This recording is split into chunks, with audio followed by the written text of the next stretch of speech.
Hello everyone, David Meade here. I was so excited to join you all on the recent Saba webinar. In the webinar, we looked at what it is that makes extraordinary individuals tick inside their organizations. I mean, think about it. Two employees on the same desk, on the same pay scale, looking out the same window, but for some reason performing dramatically differently. What is it that separates them? We were blown away by the overwhelming demand for the webinar. Over 2,000 people registered, and that meant we had a ton of questions that we didn't get time to answer on the day. So in typical talk show style, we've summarized some of the key ones here, and we're going to share with you some answers that we think you might find useful. Question: rewards and recognition can be monetary as well as non-monetary. How can I still motivate staff that only see it as monetary and do not acknowledge or appreciate non-monetary rewards? That is an incredibly good question, and one that I get all the time. Lots of people say, well look, my people keep asking for raises. All they want is more and more money. The only way to really build a culture of motivation that is not based on monetary reward inside your organization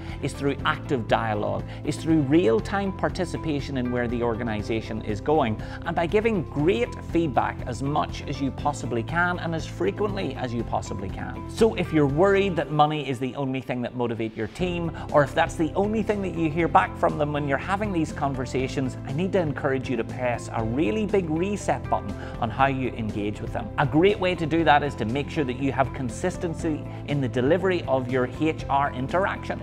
So make sure that you're giving regular feedback, make sure that you're having regular discussions about their training needs and regular discussions about how they're getting on with the work that they're doing. I hope that answers your question. Next!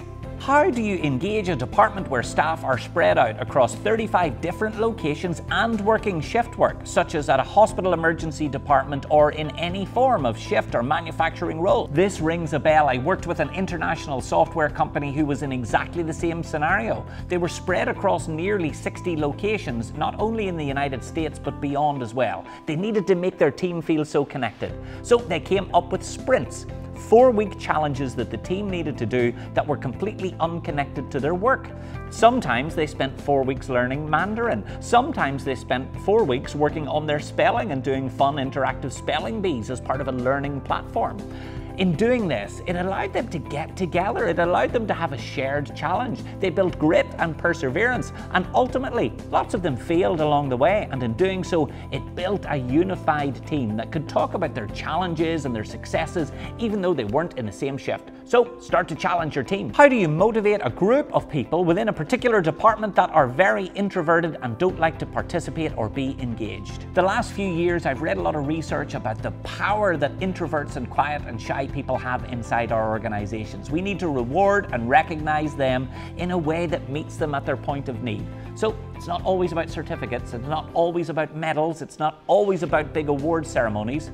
If you have an individual that you know is of that personality type, then just quietly take them aside, take them for a coffee and tell them that their work is really making a difference. That without their effort, you could not do the greater work that they're doing.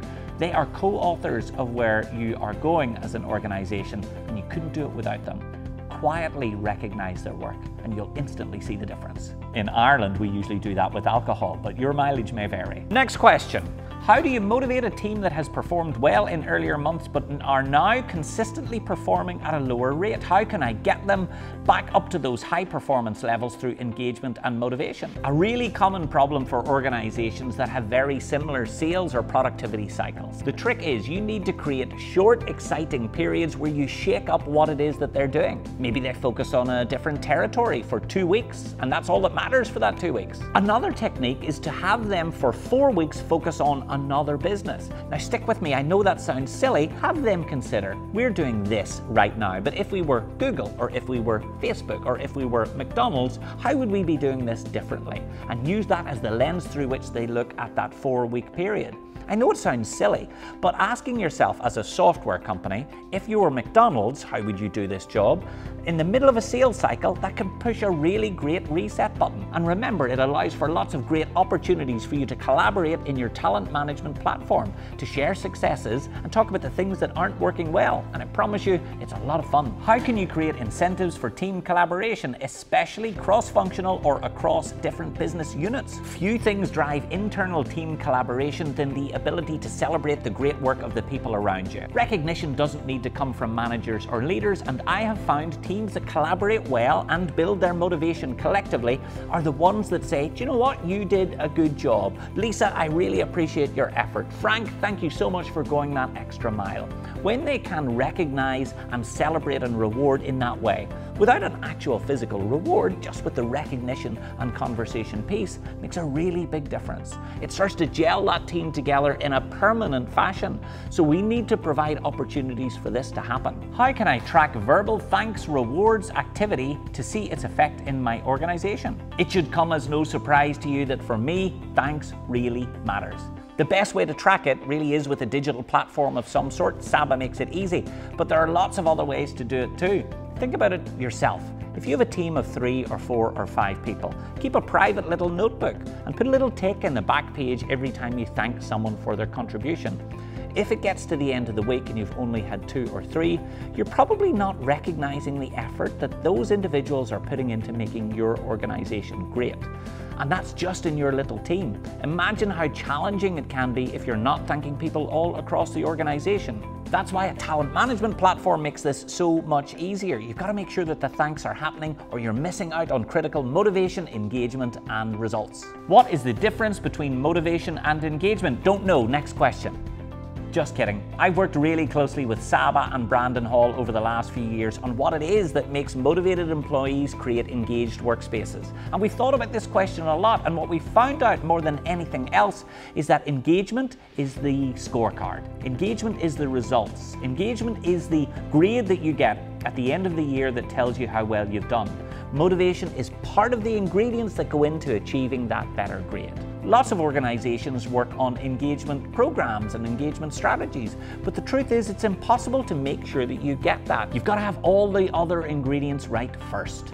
You've got to give great feedback. You've got to receive great feedback. You've got to reward them, recognize them, thank them. You've got to make them feel like they're part of a dialogue, make them feel like they're co-authoring where the organization is going.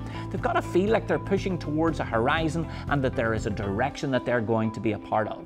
These are all of the things that help and assist to drive motivation, and as an outcome you'll achieve engagement. But you can't really start with engagement as your outcome at the very beginning, because truth be told, you'll never get the results that you hope for. To recap, thank you so much for attending our webinar. We hope you found these questions useful. If you have any more, please do send them in. We'll make sure that they're taken care of, and we hope we see you at the next Saba webinar.